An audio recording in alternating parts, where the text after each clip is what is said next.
Yehezkiel pasal 16. Yerusalem yang tidak setia. Allah memungut Yerusalem menjadi istrinya.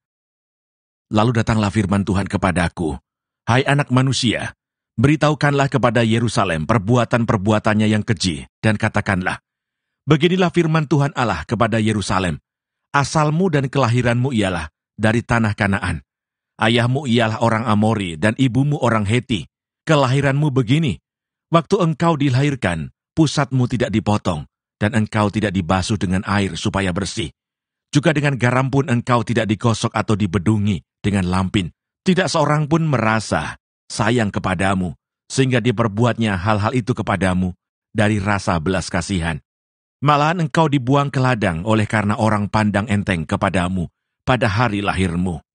Maka aku lalu dari situ, dan kulihat engkau menendang-nendang dengan kakimu, sambil berlumuran darah, dan aku berkata kepadamu, dalam keadaan berlumuran darah itu, engkau harus hidup, dan jadilah besar, seperti tumbuh-tumbuhan di ladang. Engkau menjadi besar, dan sudah cukup umur, bahkan sudah sampai pada masa mudamu.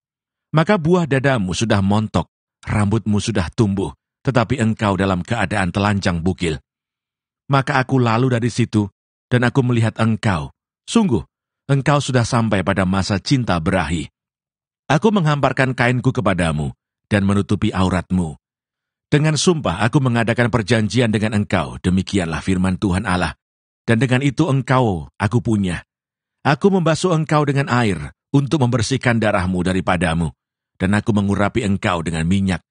Aku mengenakan pakaian berwarna-warna kepadamu, dan memberikan engkau sandal-sandal dari kulit lumba-lumba, dan tutup kepala dari lenan halus, dan selendang dari sutra.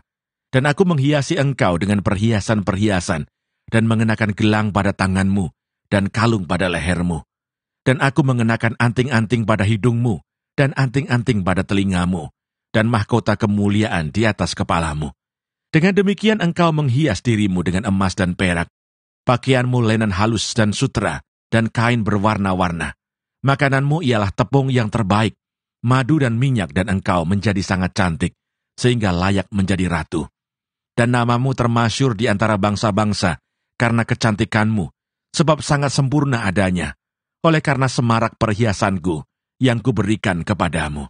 Demikianlah firman Tuhan Allah. Persundalan Yerusalem dan hukumannya.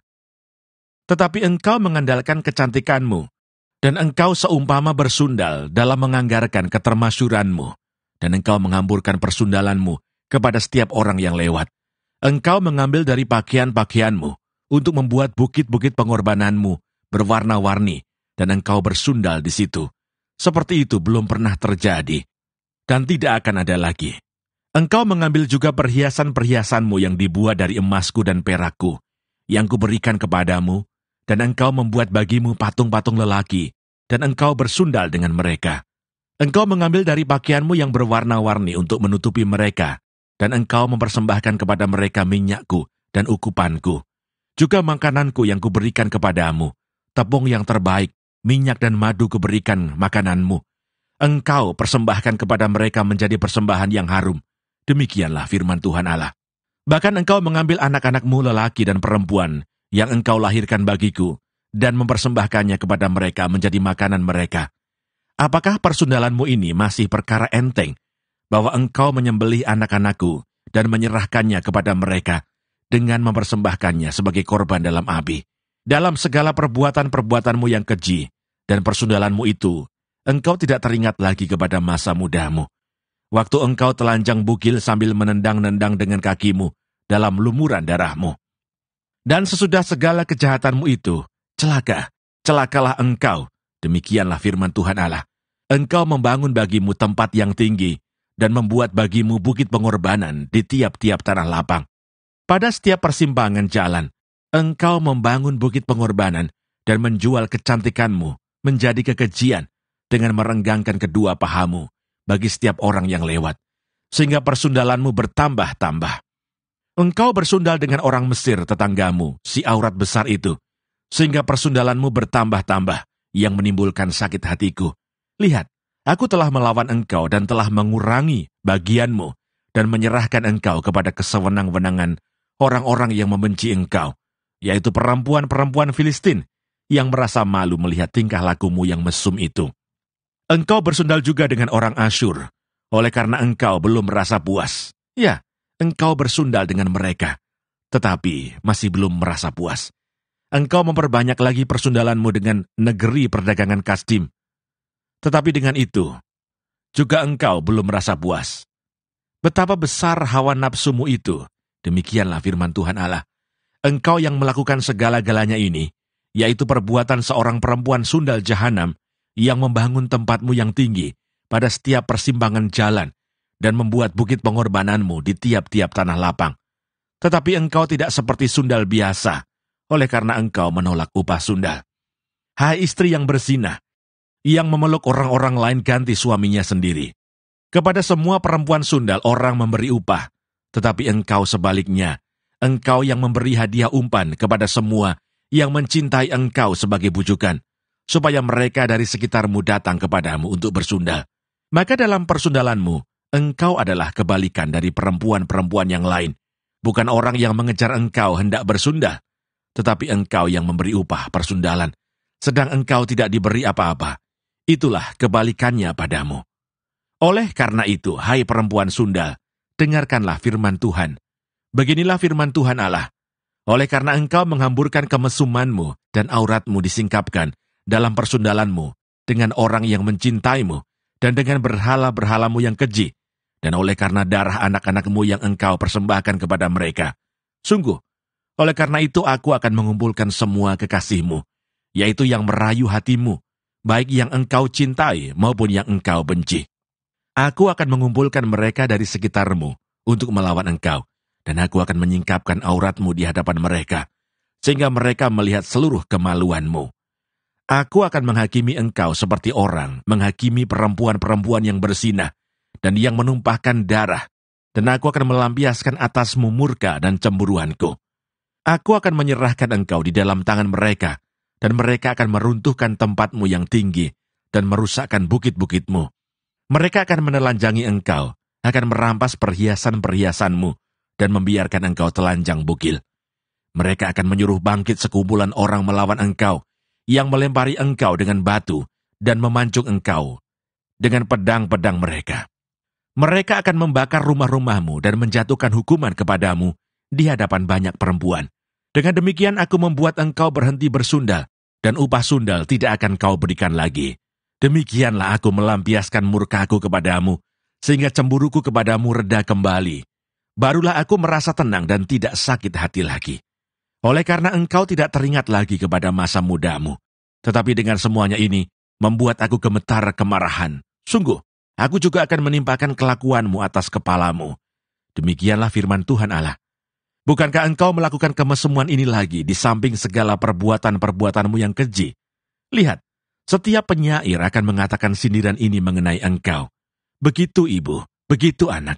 Anak ibumu engkau, yang jijik melihat suaminya, dan anak-anaknya lelaki, dan adik kakak-kakakmu perempuan engkau, yang jijik melihat suami-suami mereka, dan anak-anak mereka lelaki. Ibumu adalah orang Heti, dan ayahmu adalah orang Amori. Kakakmu yang tertua ialah Samaria, yang beserta anak-anaknya perempuan diam di sebelah utaramu. Dan kakakmu yang termuda ialah Sodom, yang beserta anak-anaknya perempuan diam di sebelah selatanmu. Bukankah engkau hidup menurut perbuatan mereka, dan engkau lakukan seperti perbuatan-perbuatan mereka yang keji? Sebentar lagi saja engkau berbuat lebih jahat dari mereka dalam seluruh hidupmu. Demi aku yang hidup, demikianlah firman Tuhan Allah. Sesungguh-sungguhnya Sodom, kakakmu yang termuda, beserta anak-anaknya perempuan tidak berbuat seperti engkau lakukan, beserta anak-anakmu perempuan. Lihat, inilah kesalahan Sodom, kakakmu yang termuda itu. Kecongkakan, makanan yang berlimpah-limpah, dan kesenangan hidup ada padanya, dan pada anak-anaknya perempuan. Tetapi ia tidak menolong orang-orang sengsara dan miskin. Mereka menjadi tinggi hati, dan melakukan kekejian di hadapanku. Maka aku menjatuhkan mereka sesudah aku melihat itu, dan Samaria tidak membuat setengah pun dari dosa-dosamu. Bahkan engkau melakukan lebih banyak kekejian dari mereka berdua, sehingga dengan segala kekejian-kekejianmu yang engkau lakukan, engkau membuat kakak-kakakmu perempuan kelihatan benar. Tanggunglah nodamu, hai engkau yang mengakibatkan hukuman lebih ringan, kepada kakak-kakakmu perempuan. Dengan dosa-dosamu yang lebih keji dari mereka, mereka lebih benar daripadamu. Biarlah engkau merasa malu dan tanggunglah nodamu, oleh karena engkau membuat kakak-kakakmu perempuan kelihatan benar. Allah menjanjikan perjanjian baru. Tetapi aku akan memulihkan keadaan mereka, baik keadaan Sodom bersama anak-anaknya perempuan, maupun keadaan Samaria bersama anak-anaknya perempuan, dan juga aku akan memulihkan keadaanmu di tengah-tengah mereka, supaya engkau menanggung nodamu, dan supaya engkau merasa malu karena segala perbuatanmu, sehingga engkau menjadi penghiburan bagi mereka.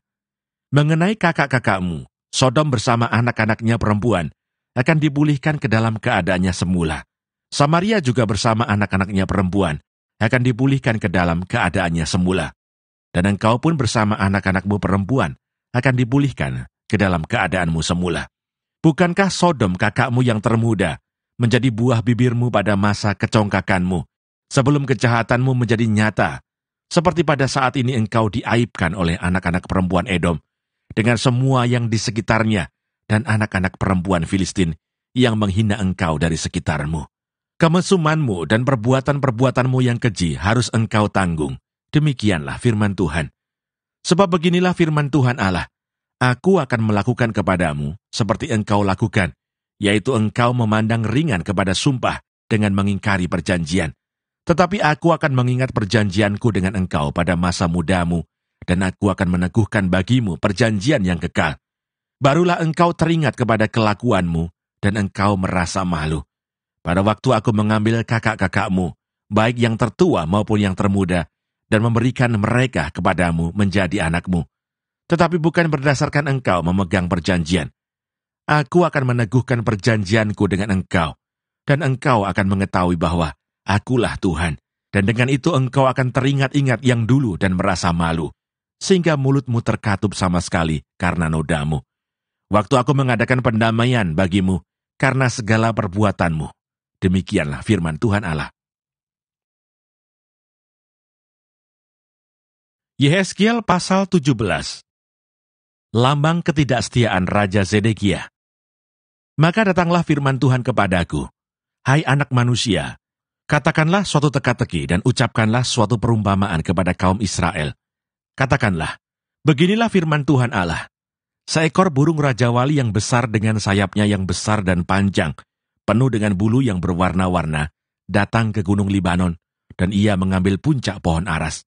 Ia mematahkan pucuknya yang paling ujung, dan dibawanya ke sebuah negeri perdagangan, lalu diletakkannya dia di kota perniagaan. Ia mengambil sebuah dari taruk-taruk tanah itu, dan menanamnya di ladang yang sudah sedia ditaburi.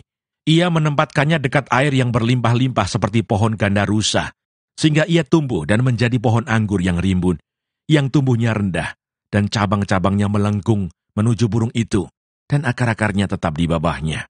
Demikianlah ia menjadi pohon anggur dan mengeluarkan tunas-tunas, dan memancarkan taruk-taruk. Dalam pada itu, ada juga burung rajawali besar yang lain dengan sayapnya yang besar dan bulu yang lebat, dan sungguh, pohon anggur ini mengarahkan akar-akarnya ke burung itu, dan cabang-cabangnya dijulurkannya kepadanya, supaya burung itu mengairi dia lebih baik dari bedeng di mana ia ditanam. Namun ia ditanam di ladang yang baik, dekat air yang berlimpah-limpah, supaya ia bercabang-cabang dan berbuah, dan supaya menjadi pohon anggur yang bagus. Katakanlah, beginilah firman Tuhan Allah, apakah itu akan berhasil? Apakah orang tidak akan mencabut akar-akarnya dan menyentakkan buahnya, sehingga semua ulamnya yang baru menjadi kering? Tidak usah tangan yang kuat dan banyak orang untuk mencabut dia dengan akar-akarnya. Lihat, ia memang ditanam, tetapi apakah ia akan memberi hasil? Apakah ia tidak akan layu kering kalau ditimpa angin timur? Ia akan layu kering di bedeng tempat tumbuhnya itu. Maka datanglah firman Tuhan kepadaku. Katakanlah kepada kaum pemberontak, tidakkah kamu mengetahui apa artinya ini? Katakan, lihat, Raja Babel datang ke Yerusalem, dan ia mengambil rajanya dan pemuka-pemukanya, dan membawa mereka ke Babel baginya. Lalu ia mengambil seorang yang berasal dari keturunan raja, dan mengadakan perjanjian dengan dia, sambil menyuruh dia bersumpah. Ia mengambil juga orang-orang berkuasa negeri itu, supaya kerajaan itu menjadi lemah, dan jangan memberontak lagi. Juga supaya memegang teguh perjanjian itu, dan dengan demikian tetap ada. Tetapi orang itu memberontak kepadanya dengan menyuruh utusannya ke Mesir, supaya ia diberi kuda dan tentara yang besar. Apakah ia akan berhasil? Apakah orang yang berbuat demikian dapat luput? Apakah orang yang mengingkari perjanjian dapat luput? Demi aku yang hidup, demikianlah firman Tuhan Allah. Ia pasti mati di Babel, di tempat raja yang mengangkatnya menjadi raja. Karena ia memandang ringan kepada sumpah yang dimintakan raja itu daripadanya, dan mengingkari perjanjian raja itu dengan dia. Dan Firaun tidak akan membantu dia dalam peperangan dengan tentara yang besar dan sekumpulan banyak orang.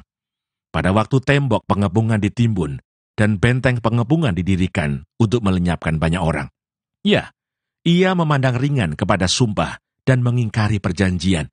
Sungguh, walaupun ia menyungguhkan hal itu dengan berjabat tangan, tetapi ia melanggar semuanya itu, maka ia tidak dapat luput. Oleh sebab itu, beginilah firman Tuhan Allah. Demi aku yang hidup, aku pasti menimpakan atas kepalanya sumpahnya kepadaku, yang dipandangnya ringan, dan perjanjiannya di hadapanku yang diingkarinya. Aku akan memasang jaringku untuk menangkap dia, dan di dalam perangkapku ia akan terjebak. Aku akan membawa dia ke Babel, dan di sana aku akan berperkara dengan dia, karena ia berubah setia terhadap aku. Dan semua tentara pilihannya akan tewas dimakan pedang, dan yang terluput akan dihamburkan ke semua mata angin. Dan kamu akan mengetahui bahwa akulah Tuhan yang mengatakannya. Beginilah firman Tuhan Allah. Aku sendiri akan mengambil sebuah carang dari puncak pohon aras yang tinggi dan menanamnya. Aku mematahkannya dari pucuk yang paling ujung dan yang masih muda, dan aku sendiri akan menanamnya di atas sebuah gunung yang menjulang tinggi ke atas.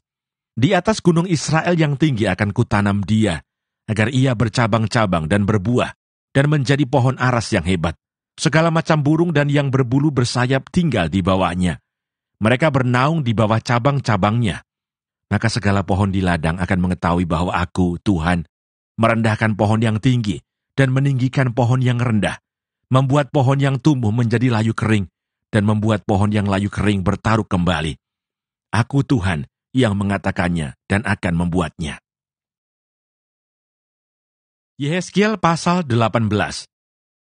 Setiap manusia bertanggung jawab atas dirinya. Maka datanglah firman Tuhan kepadaku. Ada apa dengan kamu, sehingga kamu mengucapkan kata sindiran ini di tanah Israel? Ayah-ayah makan buah mentah, dan gigi anak-anaknya menjadi ngilu. Demi aku yang hidup, demikianlah firman Tuhan Allah. Kamu tidak akan mengucapkan kata sindiran ini lagi di Israel. Sungguh, semua jiwa aku punya, baik jiwa ayah maupun jiwa anak aku punya. Dan orang yang berbuat dosa, itu yang harus mati.